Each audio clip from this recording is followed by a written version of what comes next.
Welcome to Mindful Management, a podcast by Chefalo Consulting, where we share the knowledge, stories, and resources you need to create a trauma-informed culture that supports wellness, growth, and resilience. I'm your host, Shenandoah Chefalo. Welcome, everyone. We're so excited that you're joining us on another episode of Mindful Management. Today, I am delighted to welcome Rachael Kelly. Rachael is a visionary HR leader and the driving force behind HiveSmart Consulting and HiveStrong.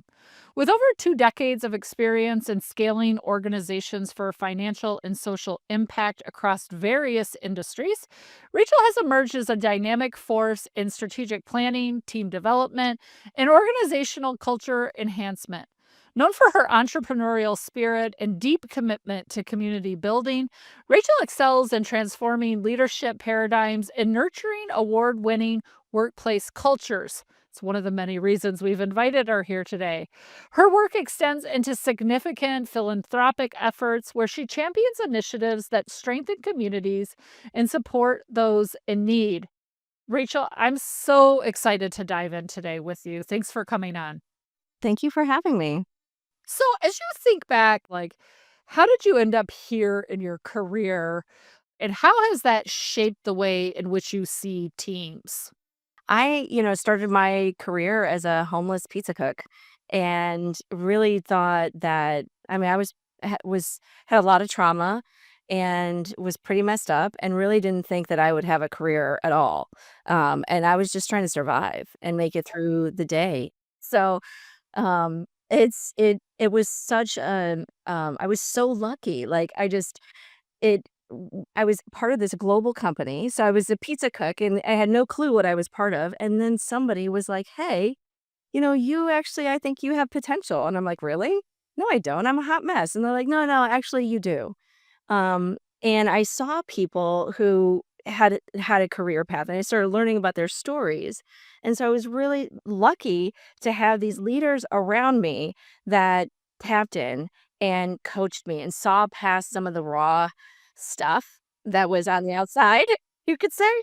And they helped me through my career. And then I was part of this company where they developed from within. So there was structures in place that created opportunities for me to learn and grow.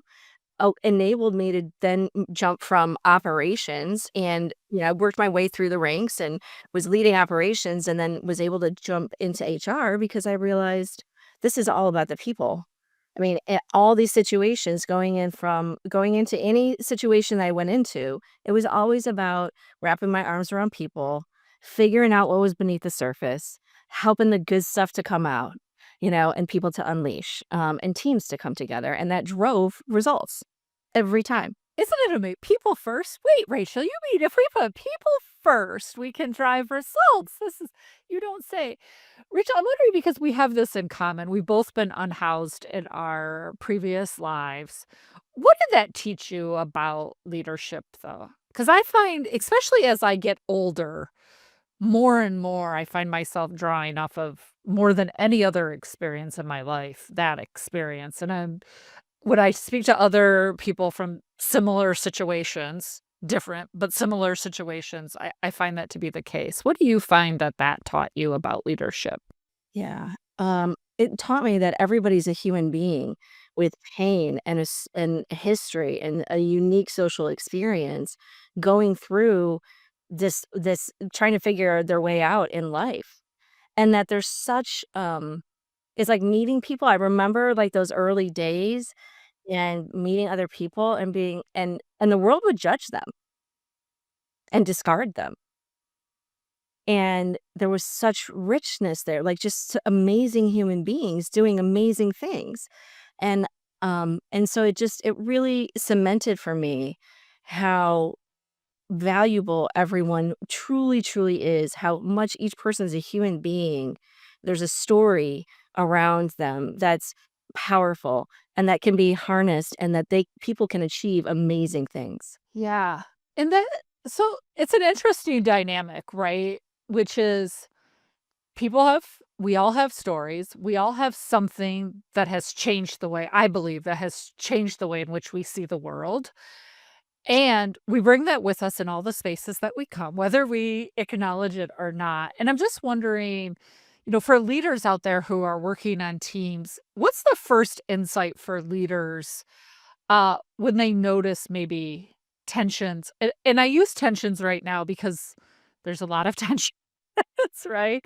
Whether it's political, whether it's economic, whether it's like social, whatever it happens to be.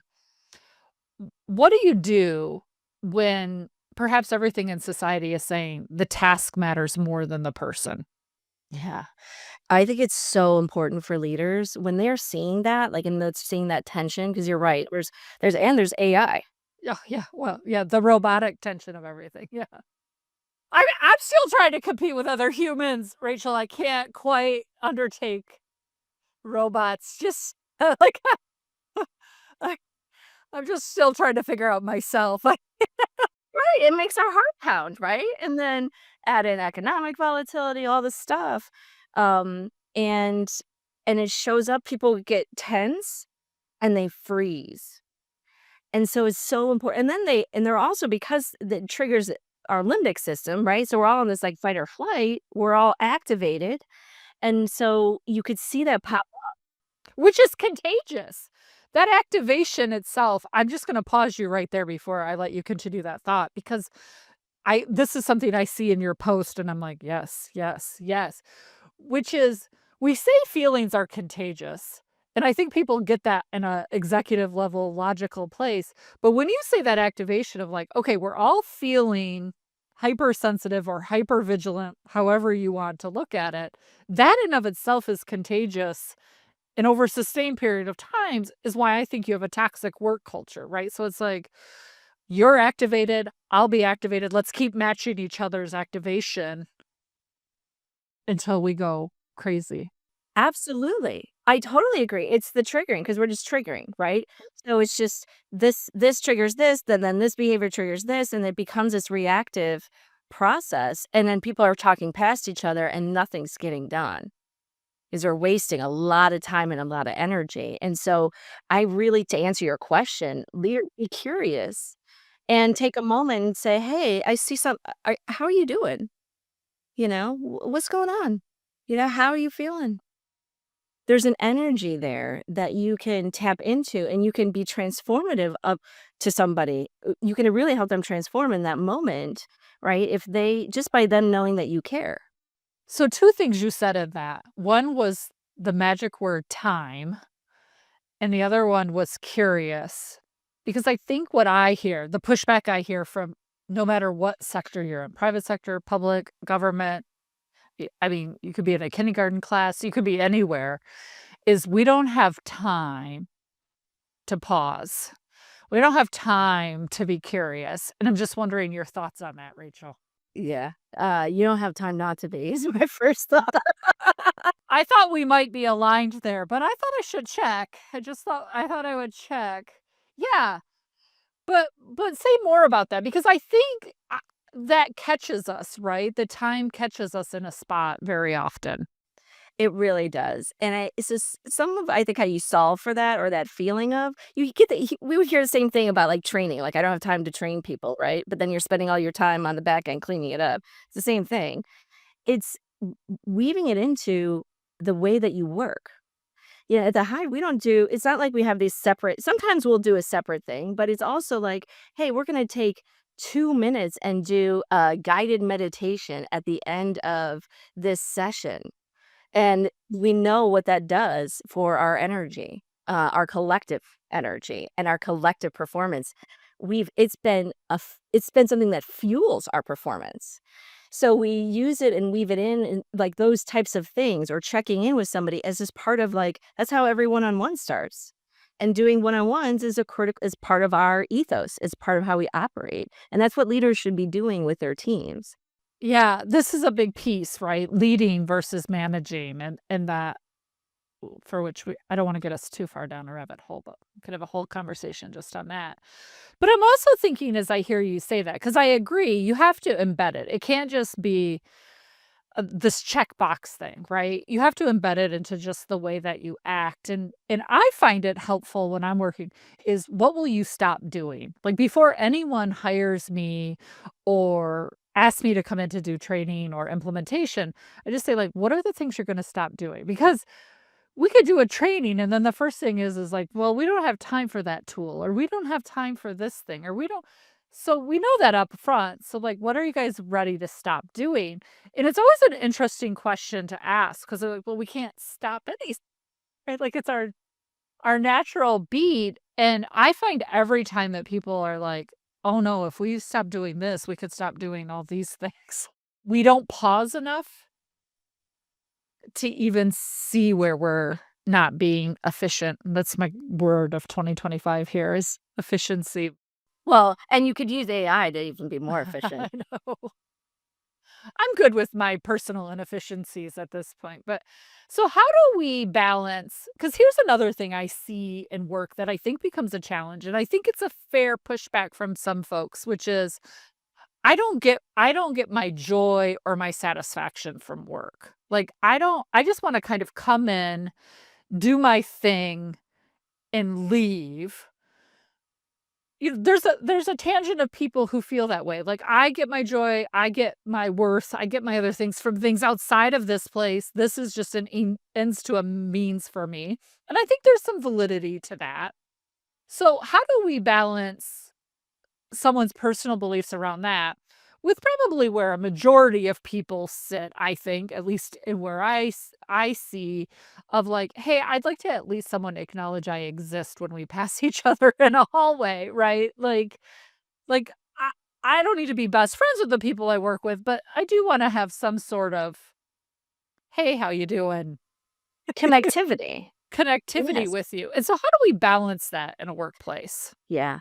I th I think every human being has a basic need to contribute Yeah. value. So, how they do that, how that shows up can differ by person, right? And so, yeah, certainly some people, they still have a need to contribute value. They still have a need to be appreciated for that value because those are human. So, I think as leaders, it's understanding who are your team members and meeting them where they are. And so that means situational leadership. That means understanding what is that person's need and how do I marry their need, their skill, their desire, and the business objective. And does that do you th should we take that into account when we're hiring? Yes. Yes. I mean, I think we just have to talk about it, right? Because I see a lot of people who have tremendous skill in what they do, but wouldn't be a culture fit for an organization. But Yes. I see organizations hire them anyway and then disrupt their entire team over it, Yes. right? And finding that balance between skill and culture fit and how critical that Definitely. is. It's huge, and that blend of talent, when leaders are going through absolutely that matters because you wanna be able to optimize that individual and their contribution. I call it, I try to sometimes I'll use, like, the money terms of, like, increasing the multiple on people, right? Like, you wanna optimize that. That's a huge investment, and, so you have to have definitely the right fit, and oftentimes leaders, you're right, will struggle and will teach people around what is it that you're really looking for? It's not just about this technical skill. It's about those core characteristics, the leadership competencies, how that blends with the organization, how work gets done in the organization. And that's really important to pay attention to and to be cognizant of when building teams. Absolutely. So I agree with you. And my pushback is going to be on the concept that you talk about a lot, which is radical acceptance. So, yes, we should be cognizant of all these things. And then is there some point where we're just like, we radically accept everything? Because I think this is where, and listen, I'm being a little bit just pokey, right?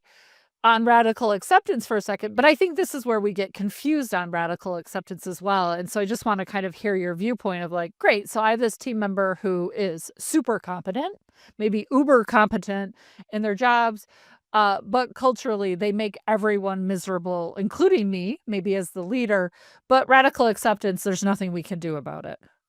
Mm. Well, okay, so I think it also depends on what role we are in. Yeah, right. Is this a peer of mine that I have to accept that this is a situation where I can't change this? Am I the leader who's responsible for the health Mhm. of this team and the performance of the team? Because if that's the case, radical acceptance is not the right tool to be utilizing. Yes. I own that. Save And for the I'm people in the back, Rachel. Save for the people in the back. yes. Yes, I'm responsible for that, and I'm responsible for the collective output and understanding, like, when a team member isn't performing isn't the right fit because of the dynamic because of their core right, like, how they're showing up, that has a significant impact on innovation, on business performance, on the collective energy and the brain capital of that group, which can be very powerful and is increasingly what businesses need and need to harness and leverage. So, someone who can do technical work and produce certain things, um, but that is damaging the broader piece is going to damage a business. And I've seen that happen. I've seen individual toxic people take down businesses, multi-million dollar businesses, billion-dollar businesses. It stops systems in their place, right? I mean, I've seen it on the community level when we talk about doing community building and community work, literally on the community level, where one or two individuals can stop the progress of generations. Yes. Yes, and that kind of stuff. And by the way, from the outside, they have relatively little power. So I'm not talking about, a funder who says, "Oh, I'm stopping this work," and thus it is so. I mean, just people with average power of the whole group who can do it. I'm so glad this is coming up because this happens all the time, and it really hurts cultures. It's one of the things I think that is driving toxic cultures comes from toxic people doing toxic stuff that goes unchecked and undealt with, and it's so destructive to human beings and to businesses and results, to shareholder results. Absolutely, and it doesn't take that long. That's the other thing I think sometimes leaders don't realize. They're like, because a lot of times we will help leaders who are trying to, they're conflict avoidant. They don't want to deal with it, right? They're or they for whatever reason they're struggling with that decision and the trail of blood that's left. And I think this is maybe more for the leaders than us because I think we'll agree to this is just because you fire someone, so even by the time you get around to getting rid of the person on your team, the destruction isn't over, which is a piece that I think a lot of leaders and systems that I see neglect maybe more than the actual firing. So listen, I work in a lot of government systems where it can take a very long time to fire somebody because of all the protocols in place and all the pieces. So we may all agree, but the process itself takes a really long time. Which still is creating harm for the people who've been harmed by this individual, and it goes on and on. But once the person is gone, many leaders think, "Now we're done." And really, it's all the healing that there's still a lot of pain left, even though the physical person has been removed from an organization, there's still a lot of healing to be done. And your part earlier about us being in that fight, flight, freeze, appease place, I think that's why we avoid the conflict, right? Is because when you're here, you're in survival mode and you can't reach that creativity. You can't be curious to think about all the possibilities with conflict. Absolutely, and I didn't anticipate that the work that we do on the, Hive Strong side would actually play so much in the Hive Smart side, and it totally does, because you're right, it's people need there's a healing, there's a trauma that happens when you're in those toxic environments, in those relationships, and, powerless to change it. It's very destructive. It's part of what's causing mental health issues, mental health being one of the leading causes of people taking, time off and utilizing disability benefits. So, it has a real impact. And leaders have to be very intentional about how they help people through that, how they model the right behaviors, and model the right healing behaviors and create safety for people to go on that healing journey themselves. Otherwise, it does show up. It'll continue to show up in behaviors and people being activated or, anxious and hyper aroused. And it comes out in all these toxic, dysfunctional ways. So, Rachel, how do we help people be safe? It's so nuanced. It's so difficult to measure.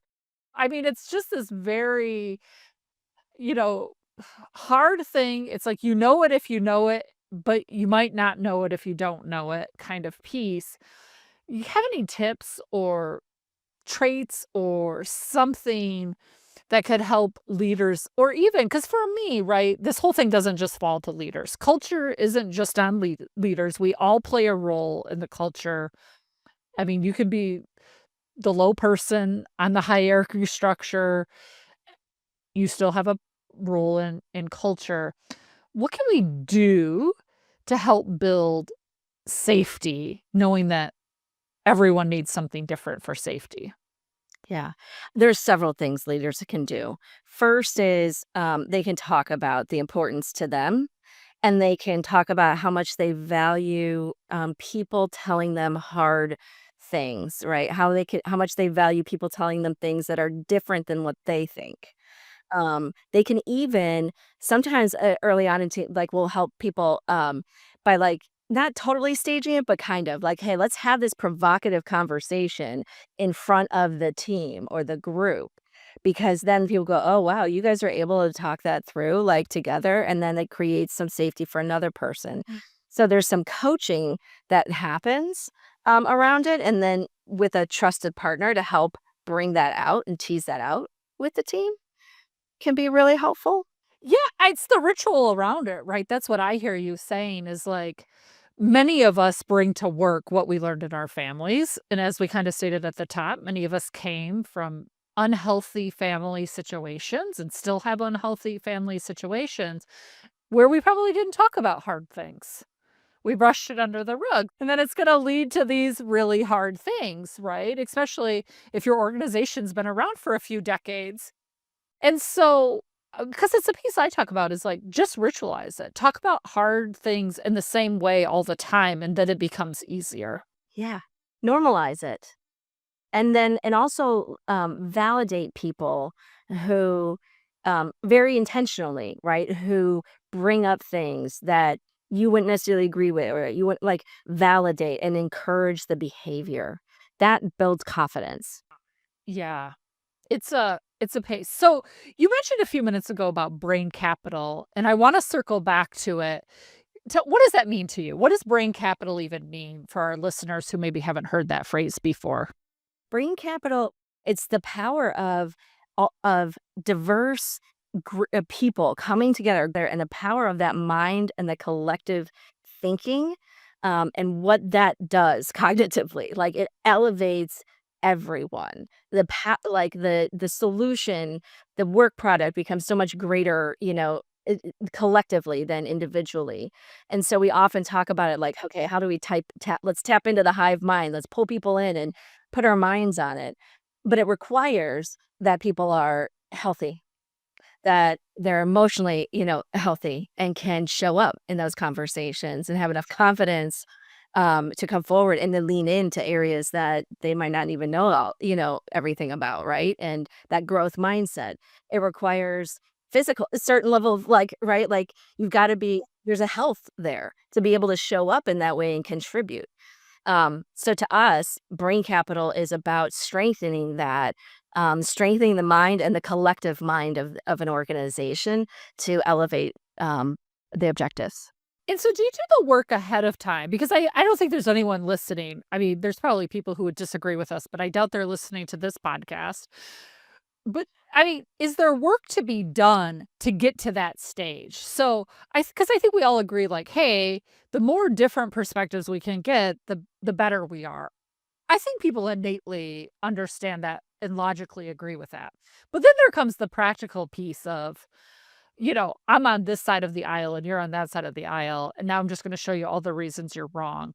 So, what's the work? What's the structure to being able to get to the hive mind, Rachel, before you can get to the hive mind, right? Because if you just walk into a room with a diverse group of people, I have to imagine a lot doesn't get done at first.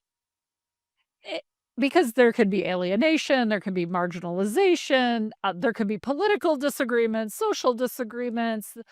How do you, or what do you do, maybe is the better question, to start building so you can get to the place where we may not agree, but we agree? Yes.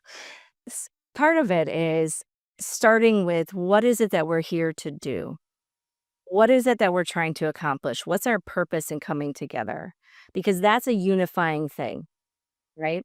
And no and talking about it and talking about how valuable it is to you as a leader, to the business to have opposing points of view and different points of view to help us achieve that purpose, right? To help figure out the roadmap and how we break through to achieve that purpose. So some of it is setting the expectation about it and how important it is. Having the right ground rules as well, and setting the right healthy boundaries around how we work and how we talk to each other and how we disagree. There's a big difference between having a debate and a disagreement about something intellectually versus hitting somebody below the belt about it. Like those are two totally different things. And so the boundaries, and then identifying those common threads is when we're coming together for an organization. We do this often with organizations. You might be very different parts of the political spectrum or and but we're all here because we're trying, like at the Hive, we're breaking limiting cycles and unleashing human potential. And so our consultant, who is a middle-aged white guy, male CEO, tall Texan conservative, and our, sound healer who's in Northern California, who's a talent executive, they are bonded. And it's from that common purpose that we all find that common ground and then respect the fact that we each have these different points of views. And we're not trying to change that. We're trying to figure out how we come together in the best path for this purpose, To solve this so particular this problem. problem. How Yeah. does I love the idea of ground rules. This is something that I'm really big on, is deciding those up front. And then I think, of course, the very next question that pops into my mind, and I'm sure everyone else's, is how do we hold each other accountable to our ground rules? Yeah. So if Yes. someone does punch below the belt, Rachel, or violates something, right? Like, I mean, one that we see a lot is assume positive intent, right? Like, this Yes. is kind of a common ground rule, for example. But when Yeah. someone then does something that is clearly intentional, Yep. how do we hold accountable? What does that look like? And should we agree to that before we start the hard conversation as well? I think, it's a good question. I think that we have to address it. Like, if you as a leader, if somebody steps out of line, that's your role, whether it's, on how we disagree about something, whether it's, some other key boundary that you've set in your organization, you have to address it head on. And quite frankly, ideally, you're, creating, an environment where people are okay calling each other out on that too. Well, ideally, that's what we're shooting for, right? Is that it's not a top down, it's a inside out. It's that we're all on the same place. I'm also wondering, I'm gonna add a second part to that, which is what's the long-term impact if we don't call it out? Oh, yeah, the toxicity. I mean, it's the same it's toxicity. You destroy your culture, and you harm your business, and your business under or your organization, whether it's, it's underperforms because you're losing out on tapping into the energy and the brain capital of that individual that you're disenfranchising. So if you disenfranchise and you allow that and you allow toxicity to occur, you are poisoning your business. Yeah. So for our leaders, the thing that's popping up, which is, we so often, and you mentioned this in the beginning, which is like we do these kind of check-ins, we ingrain it in, we do all of these things. And for me, that piece is at the end of the meeting saying, is there any repair work we need to do? Because I do think when you're the facilitator or you're the leader, you're thinking about so many things that there are things you just don't tune into, or you didn't hear it the way somebody else heard it, and our own personal bias gets in the way. And so one of the things that it's just become a habit for me is like, is there repair work I need to do? Like, have I said something or done something like, here's the time to offer up the feedback? If we can find those moments to ingrain that piece as well of like, did I miss something? Maybe you don't feel comfortable, but you wanna say something now. But it also tells me a lot about the safety in the room, I've noticed. Yes. Yes, that's a great practice to ask that question and to know and also to have people that you can ask, that are gonna be truth tellers to you and really encouraging and fostering those relationships, right? That so checking and going, was there are people I'll call afterwards. Depends on the size of the room, what's happening, who's in the room, but very often, if even if people won't say something like if we're in a large room of 50 and a training or something, they'll come up to me after and say like, "Can you re-explain this thing to me? Because maybe I took what you said incorrectly." Or can I have a lot of those conversations kind of post-meeting that I think is a gentle way of someone suggesting but in this gentle way, it's always like a pause for me of like, "Well, what did I mean when I said that?" Right? Like, let's have this moment of self-reflection. I say, "Is there repair work?" Like, is there an apology you need from me? Is there something that I can do?" Um, and it's just become, I think, a way to ask for feedback instead of saying, "Please give me feedback." Yeah. Yeah. Oh, yeah, because people are gonna, "Oh, okay. Oh, no, it was great. It was great," right? Like, versus, yeah, do I need to is there any repair work? I really like that. Sometimes I'll call people or I'll check in with people, right, and go, "Was I kinda da da da? I felt like, I felt like I was kinda this, and did I come across that way, or how was I coming across here, or how did this land?" I think doing that regularly, so to your point at the end of each meeting, as a regular behavior as a leader, it shows your vulnerability, it shows your growth mindset, and it builds trust. Because if you will, and you'll, show your vulnerability, which talking about that's really powerful, then it gives people the courage to do that themselves. Well, I won't take too much credit, but I am a walking hot mess, I always say, Rachel, so plenty I can fix. Just let me know. I mean, I kind of say, like, "Are we starting alphabetically? Like, where do you wanna start with the things I have left to fix in my life?" But Oh, we're so similar. I usually am like, when people especially when people do this intro, I'm like, "Oh, that sounds so nice." I'm really just a hot mess girl trying to look for a man. we could redo your intro, Rachel, if you want me to add. Let's do it. No. I think it's just so real. I don't know anyone who has it together, is the truth. They And don't. if they do, I'm not sure I wanna be friends with them anyway. Like, I totally it's a little boring. Like, I like getting a text at 2 in the morning from a friend who's like, "You're not gonna believe what I just did." I'm like, "Oh my god, I can't wait to hear this story." Right, right. Well, I mean, I totally agree. That's part of why I like telling certain things because and telling certain stories because I'm like, "Oh, you guys think I'm this, like, super, da da da." Like, no, not at all, man. I'm like No. I sometimes have clients who say, like, "I just wonder what it would have been like to be your daughter." I'm like, "She's in therapy, does that help?" Like, I mean, it's not all it's cracked up to be all the time. So I'm gonna before we get to our quick fire questions, Rachel, kind of looking ahead, what do you see as emerging trends impacting how leaders manage, especially politically sensitive environments within their teams? Because I think, especially right now, there's a lot of focus on that. No matter where you sit on the views, people have strong views typically, and it impacts us. We bring those views into the work with us, no matter what kind of work we do. What do you see as emerging trends to help leaders navigate this time in history? yeah. I think from a trend standpoint, we are definitely gonna see that kind of, those challenges continue to increase, quite frankly. We're gonna see trauma showing up in the workplace more, because of the continued explosion of mental health challenges across the globe. We're also seeing continued shifts in generations that are working, and Gen Z has some very different needs. Let them be leaders, everybody. Yes. So there's also challenges, right, that creates and blind spots that creates for leaders in the workplace today.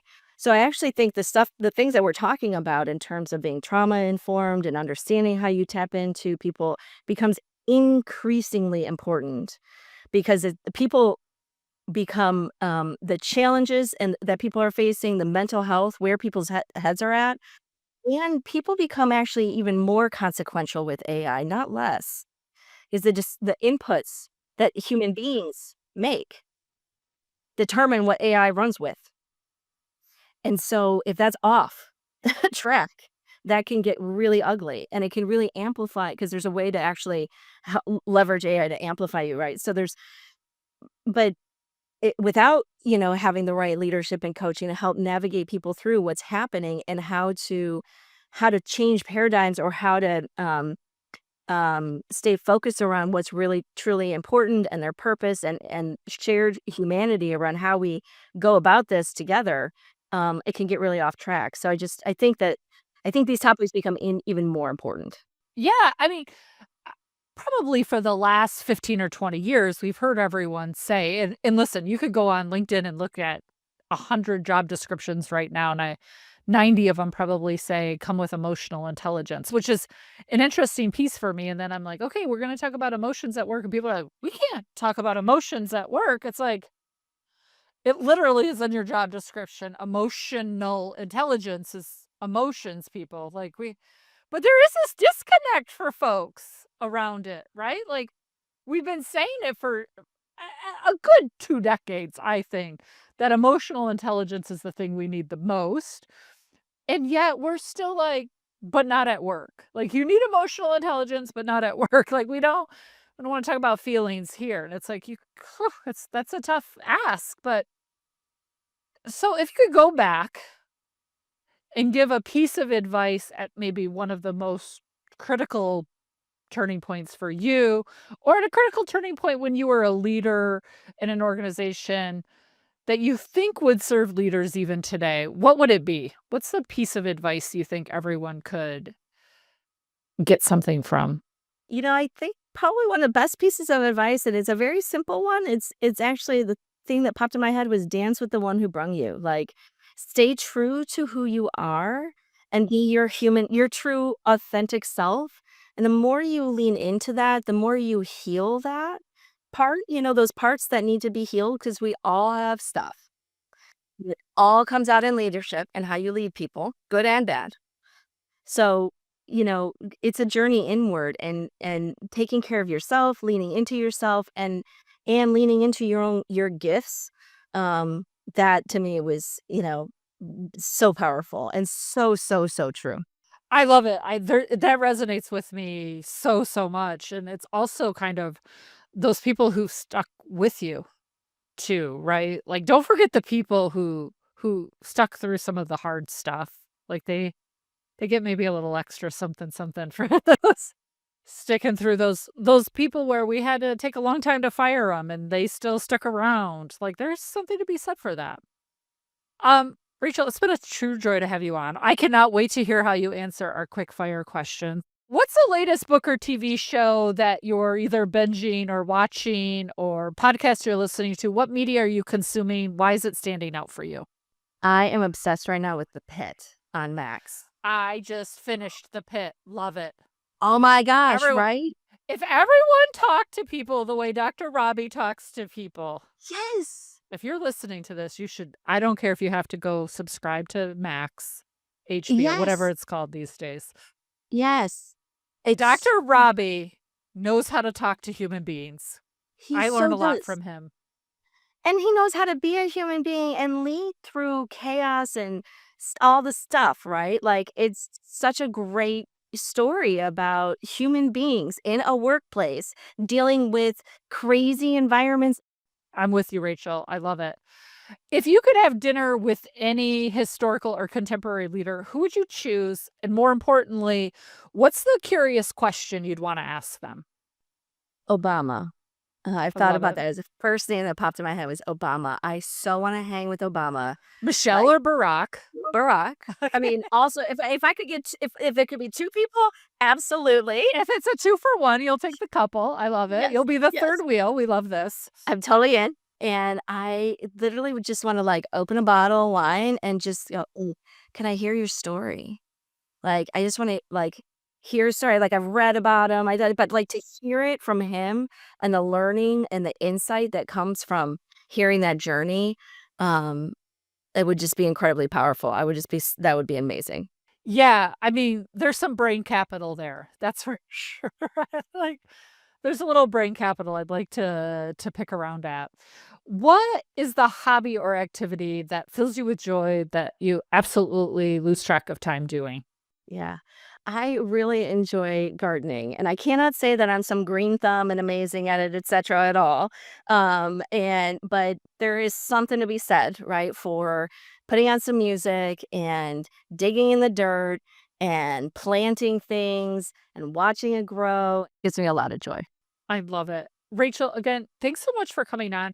How can our listeners find you if they want to touch base, learn more about what you're doing at all your hives? How can they find you? They can find me on LinkedIn. I'm active on LinkedIn.